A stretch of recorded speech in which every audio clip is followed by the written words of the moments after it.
লা ইলাহা ইল্লাল্লাহ লা আকাশ নীলে নীলে মুখর ঝিলে ঝিলে ওই নামেরই ঝরনা ধারা আল্লাহু আকবার ওই নামেরই ঝরনা ধারা আকুল বেকুল করা লা ইলাহা ইল্লাল্লাহ লা ইলাহা ইল্লাল্লাহু মুহাম্মাদুর রাসূলুল্লাহ জোরে বলেন সাল্লাল্লাহু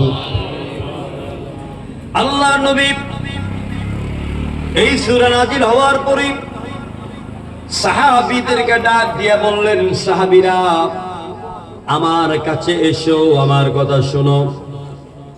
তোমাদের মধ্যে এমন কে আছো প্রতিদিন রাতের বেলা ঘুমাতে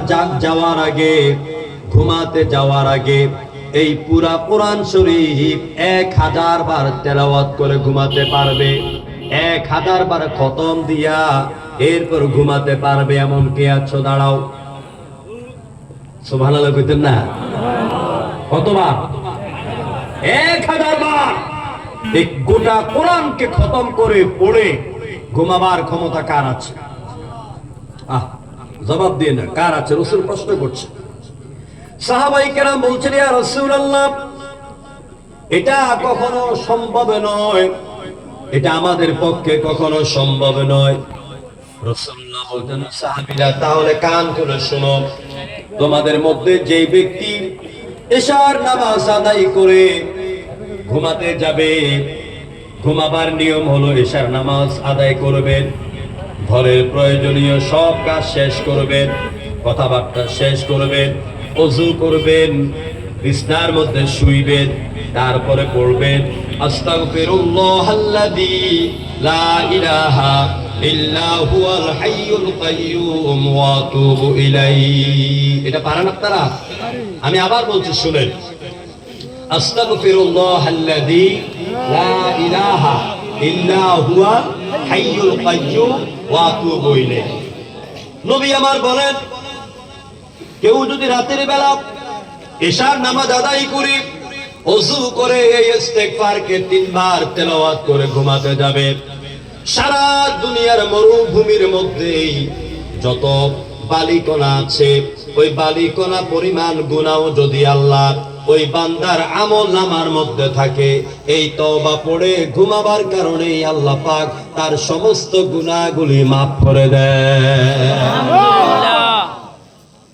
ইস্তেগফার পড়বেন, তারপরে হুজুর বলতেন, সাহাবীরা এবারে কেউ যদি সূরা তাকাসুর আলহাকুমুত তাকাসুর হাত্তা যুরতুমুল মাকাবির এই সূরাটি একবার তেলাওয়াত করে ঘুমায়, সাথে সাথে আল্লাহ পাক ওই বান্দার আমলনামায় 1000 বার কোরআন তেলাওয়াত করার সওয়াব লিখে দিবে। আরো জোরে বলুন সুবহানাল্লাহ, চিল্লায়ে বলুন সুবহানাল্লাহ। কি বড় নিয়ামত আল্লাহ আমাদেরকে দিয়েছেন। আজকে থেকে মনে থাকবে আপনাদের, এই সূরাটি যারা মুখস্থ পারেন না, মাত্র 8টি আয়াত খুব তাড়াতাড়ি মুখস্থ করে নেবেন। আলহাকুমুত তাকাসুর হাত্তা যুরতুমুল মাকাবির, কাল্লা সাউফা তা'লামুনা সুম্মা